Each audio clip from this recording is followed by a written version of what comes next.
आप सभी दर्शकों, पाठकों, पत्रकारों एवं विद्यार्थियों को हिंदी पत्रकारिता दिवस की हार्दिक शुभकामनाएं। आइए हम जानते हैं 30 मई को ही हिंदी पत्रकारिता दिवस क्यों मनाया जाता है। 30 मई 1826 को कलकत्ता में भारत का पहला हिंदी अखबार निकला था।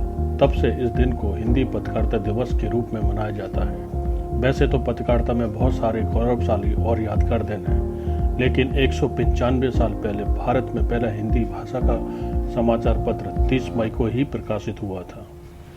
इसके पहले प्रकाशक और संपादक पंडित जुगल किशोर शुक्ल का हिंदी पत्रकारिता के जगत में विशेष स्थान है। पंडित जुगल किशोर शुक्ल ने कलकत्ता से 30 मई 1826 को उद्यंत मार्तंड नाम का एक साप्ताहिक समाचार पत्र के तौर पर शुरू किया था। शुरू से ही हिंदी पत्रकारिता को बहुत ही चुनौतियों का सामना करना पड़ा।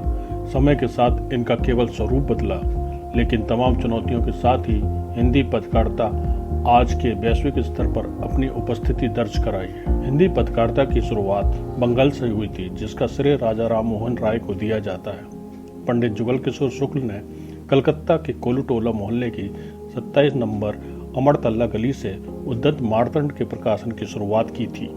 उस समय अंग्रेजी, फारसी और बंगला में पहले से ही काफ़ी समाचार पत्र निकल रहे थे, लेकिन हिंदी में एक भी समाचार पत्र नहीं निकल रहा था। वैसे तो उद्यंत मार्तंड से पहले 1780 में एक अंग्रेजी अखबार की शुरुआत हुई थी, फिर भी हिंदी को अपने पहले समाचार पत्र के लिए 1826 तक प्रतीक्षा करनी पड़ी। 29 जनवरी 1780 में आयरिश नागरिक जेम्स ऑगस्टस की अंग्रेजी में कलकत्ता जनरल एडवर्टाइजर नाम का एक समाचार पत्र शुरू किया गया था, जो भारतीय एशियाई उपमहाद्वीप का किसी भी भारत का पहला अखबार था। कानपुर में 17 मई 1788 में जन्मे शुक्ल जी संस्कृत, फारसी, अंग्रेजी और बंगला के जानकार थे और बहुभाषज्ञ की छवि से मंडित थे। वे कानपुर के सदर दीवानी अदालत में प्रोसीडिंग रीडरी यानी पेशकारी करते हुए वकील बन गए।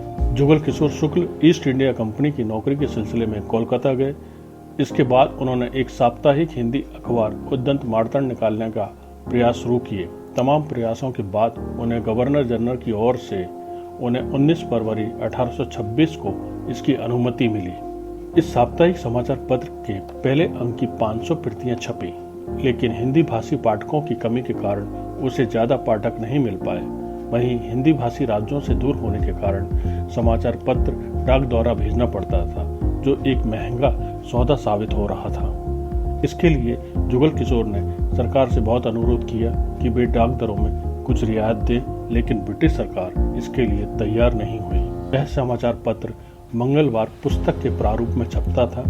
इसकी कुल 79 अंक ही प्रकाशित हो सके। 30 मई 1826 को शुरू हुआ अखबार आखिरकार 4 दिसंबर 1827 में बंद हो गया। इसकी वजह आर्थिक समस्या थी। इतिहासकारों के मुताबिक कंपनी सरकार ने मिशनरियों के पत्र को तो डाक आदि की सुविधा दी थी, लेकिन उद्यंत मार्तंड को यह सुविधा नहीं मिली। इसकी वजह इस अखबार का एक बेबाक बर्ताव था।